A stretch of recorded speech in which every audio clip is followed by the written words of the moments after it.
예레미야 12장 7절부터 17절 말씀 함께 읽습니다. 7절에 보시면 내가 내 집을 버리며 내 소유를 내던져 내 마음으로 사랑하는 것을 그 원수의 손에 넘겼나니 이렇게 말씀하죠. 하나님께서 내 집과 내 소유를 버리셨다 그렇게 말씀을 하고 있습니다. 버렸다라고 하는 것은 완료형으로 쓰여져 있습니다. 이미 버렸다는 거죠. 내 집이라고 할 때 인간의 입장에서는요, 집은 이제 가옥이죠. 사람이 거하는 그 거주 공간을 말하는 것입니다. 그러나 하나님 입장에서 집이다라고 하는 것은 성전을 말하는 거예요. 그러니까 성전을 버린 사람이 원래 하나님이 버리셨다 이렇게 표현하지만 실상은 누가 버렸습니까? 실상은 사람이 버린 거죠. 이스라엘 백성들이 하나님의 성전을 버린 겁니다. 거기를 하나님이 아니라 우상으로 가득 채웠고요. 결국 하나님이 이스라엘 백성들을 버리고 내던진 것은 그 시작이 하나님이 아닙니다. 그 시작은 이스라엘 백성들이 하나님을 먼저 버렸기 때문에 그렇게 결과가 초래한 것이죠. 그래서 8절에 보시면 그 이스라엘 백성들의 상태가 어떠냐. 8절에 보시면 내 소유가 숲속의 사자같이 되어서 나를 향하여 그 소리를 내므로 내가 그를 미워하였음이로다. 그렇게 말씀하죠. 자, 내 소유, 이스라엘 백성이죠. 이스라엘 백성들이 숲속의 사자같이 되었다. 숲속의 사자라고 하는 것은 아주 난폭한 사자의 이미지입니다. 근데 그 난폭한 사자가 누구를 향해 소리를 지릅니까? 하나님을 향해 소리를 지른다는 거예요. 그러니까 이스라엘 백성들이 하나님을 향해 반역하고 하나님을 섬기지 않는 모습을 말하는 것입니다. 또 9절에 보시면 내 소유가 내게 대하여는 문이 있는 매가 아니냐? 매들이 그것을 에워싸지 아니하느냐? 너희는 가서 들짐승들을 모아다가 그것을 삼키게 하라. 그럽니다. 문이 있는 매라고 하는 것은 다르게 해석하면요, 하이에나를 말한다 그래요. 그러니까 이제 하이에나들은 어떤 하나 동물이 있으면 무리를 지어서 완전히 둘러싸가지고요 공격하거든요. 그래서 아마 이 문이 있는 매는 이제 하이에나를 말하는 것이 아닌가 이렇게 해석을 하기도 합니다. 하이에나 이 동물의 왕국에 보면요, 하이에나는 혼자서는 사냥을 하기에는 굉장히 목도 짧고 다리도 짧고 좀 공격력이 떨어진다 그래요. 그래서 항상 무리를 지어서 같이 공격을 하는데 어디를 노냐면요, 가장 약한 부분을 노는 거예요. 그 동물의 가장 약한 부위를 급소를 공격한답니다. 지금 이스라엘 백성들이 그런 이제 무리를 지어서 하나님께 반역하고 대적하는 모습이다. 또 10절에 보시면 많은 목자가 내 포도원을 헐며 내 몫을 짓밟아서 내가 기뻐하는 땅을 황무지로 만들었도다. 그렇게 말하죠. 자, 이제 10절은 이제 심판하는 도구를 말하는 겁니다. 바벨론을 말하죠. 많은 목자는 북방에서 오는 대적들, 바벨론을 말하는 것이고요. 내 포도원은 이스라엘 백성들이죠. 그래서 6장 3절에도 목자가 양떼를 끌고 와서 이스라엘 백성들을 짓밟는 그런 내용이 이미 등장한 바가 있습니다. 그래서 하나님의 심판이 임할 때 하나님이 기뻐하시는 땅, 그 땅이 뭐로 변한다는 거예요? 황무지가 된다는 거예요. 황무지. 11절에 보시면 그들이 이를 황폐하게 하였으므로 그 황무지가 나를 향하여 슬퍼하는도다. 온 땅을 황폐하면 이를 마음에 두는 자가 없음이로다. 이렇게 말했어요. 결국 이 황무지, 땅이 슬퍼한다는 거예요. 땅이. 그래서 땅이 슬퍼하고 그 땅을 위해서 울거나 슬퍼하거나 또 땅을 회복시키는 사람들이 없다. 거주자가 없어질 것이다. 그렇게 말을 하는 거죠. 이스라엘 백성들의 죄악으로 말미암아서 그 땅이 황무하게 되고 그 땅이 슬퍼한다 그렇게 말해요. 아담과 하와가 범죄하였을 때에 땅이 저주를 받아요. 그래서 가시와 엉겅퀴를 내고 또 사람은 해산하는 수고 또 땀을 흘려서 땅을 일구어야만 하는 그런 저주를 받게 되는데요. 이제 12절 13절 보시면 파괴하는 자들이 광야의 모든 벗은 산 위에 이르렀고 여호와의 칼이 땅의 끝에서 저 끝까지 삼키니 모든 육체가 평안하지 못하도다. 무리가 밀을 심어도 가시를 거두며 수고하여도 소득이 없은즉 그 소산으로 말미암아 스스로 수치를 당하리니 이는 여호와의 분노로 말미암음이니라. 결국 이스라엘의 불순종과 또 음란한 우상 숭배로 말미암아 땅이 저주를 받고 이제 수고하여도 소산을 거두지 못한다. 그것은 바로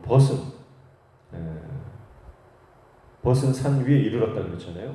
벗은 산이라고 하는 것은 우상 숭배를 하는 그 산당들이 있는 곳이라 그랬죠.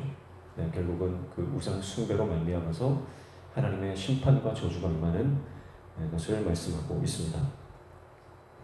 그리고 14절부터 17절까지는 이제 하나님께서 이스라엘 백성들을 심판하실 것이지만 심판의 도구가 된 그 이방 민족도 하나님이 심판하신다. 그러나 그 이방 사람들도 믿음을 가지고 돌아오면 하나님께서 그들을 은혜를 베푸시겠다. 그 말씀을 하고 있는 것입니다. 그래서 15절 보시면 내가 그들을 뽑아낸 후에 내가 돌이켜 그들을 불쌍히 여겨서 각 사람을 그들의 기업으로 각 사람을 그 땅으로 다시 인도하리니 그랬어요. 그래서 심판의 도구가 된 그 사람들은 반드시 멸망할 것이지만 하나님이 그러나 그들도 불쌍히 여기신다. 그래서 하나님의 구원의 역사가 열방 가운데로 확장된다는 것을 오늘 말씀이 보여주고 있습니다. 그래서 17절에 그들이 심판의 도구죠. 바벨론 이방 나라들입니다. 순종하지 아니하면 내가 반드시 그날을 뽑으리라 뽑아 멸하리라 여호와의 말씀입니다. 이렇게 말했습니다. 오늘 본문에 보면은요 계속 등장하는 반복되는 단어가 하나 있죠. 그게 뭡니까? 7절에 보시면 내 집, 내 소유 그렇게 말하고 또 내 마음으로 사랑하는 것이라고 말합니다. 8절에 보시면요 내 소유 그렇게 말하죠. 9절에도 내 소유 또 10절에도 내가 기뻐하는 땅이라고 말하고요. 쭉 내려오시면 14절에도 내 백성, 내 소유, 내 백성 계속 반복되는 단어가 뭡니까? 바로 소유격인 나의라고 하는 단어입니다. 하나님은 이스라엘 백성들을 향해서 계속해서 내 소유다, 내 백성이다, 내 집이다, 내가 마음으로 사랑하는 것이다, 내가 기뻐하는 땅이다, 내 몫이다, 내 소유다, 내 백성이다 계속 반복해서 말씀하고 있습니다. 심판을 선언하시면서 이스라엘 백성들이 숲속의 사자처럼 무늬가 있는 매처럼 그렇게 하나님을 대적하고 우상을 섬기고 그들이 거하는 땅들이 헐벗은 산이 될 만큼 음란하게 우상을 섬겼지만 여전히 하나님은 그 이스라엘 백성들을 향해서 너는 내 것이다. 여전히 이스라엘 백성들과 하나님의 관계가 깨어지지 않았고 하나님은 여전히 그들을 자기 소유로 자기 백성으로 그렇게 생각하고 계시다라고 하는 것을 오늘 본문을 통해서 우리는 발견할 수가 있습니다. 우리가 아무리 범죄하고 우리가 아무리 곁길로 가고 우리가 아무리 세상에 빠져 있어도 하나님은 여전히 우리를 너는 내 것이다 그렇게 부르시는 줄로 믿습니다. 여전히 우리를 하나님의 소유로 삼으시는 것이죠. 돌아오라는 말씀입니다. 우리가 주님께 속해 있는 자이므로 하나님께 돌아가 주님께 속하면 산다는 말입니다. 너희는 세상의 것이 아니다는 말입니다. 세상의 것이 아니기에 세상의 것을 아무리 많이 가져도 너희는 만족할 수가 없고 그 안에는 참된 기쁨과 참된 평강이 없다라고 말씀하시는 것이죠. 주님 안에 있을 때만, 하나님을 소유할 때만 우리는 인생 가운데 참된 가치와 목적과 의미를 발견할 수 있음을 하나님께서는 계속해서 너는 나의 것, 내 백성, 나의 소유라고 말씀하시면서 끊임없이 하나님의 마음을 드러내시는 것이죠. 사랑하는 성도 여러분, 우리는 주님의 소유입니다. 하나님은 우리의 주인이십니다. 우리가 우리 하나님을 주인으로 모시고 우리의 삶의 가장 중요한 자리, 우리 인생의 왕좌에 그분을 모시고 살아갈 때에 우리 인생 가운데 하늘의 평강, 빼앗길 수 없는 세상과 이 악한 영들, 원수가 빼앗을 수 없는 놀라운 평강과 놀라운 기쁨, 그것을 누리면서 살아갈 수 있는 줄로 믿습니다. 오늘 하루도 우리 주님을 우리의 마음의 주인으로 모시고 그 주님과 동행하며 주님 주시는 놀라운 기쁨과 놀라운 평강을 누리며 살아가는 복된 하루, 복된 한 주 되시기를 축복합니다. 7월의 마지막 날입니다. 이번 한 달을 오늘 하루를 보내면서 주님 앞에 이번 한 달도 지켜주시고 베풀어 주신 그 은혜를 깊이 묵상하고 또 새로운 한 달을 준비하는 복된 하루 되시기를 주님의 이름으로 축복합니다. 기도하겠습니다. 하나님, 우리는 주님의 것입니다. 주님께 속해 있을 때에만 우리 인생의 참된 기쁨과 참된 만족을 경험하게 될 줄로 믿습니다. 우리 가운데 임재하시고 우리를 다스려 주시고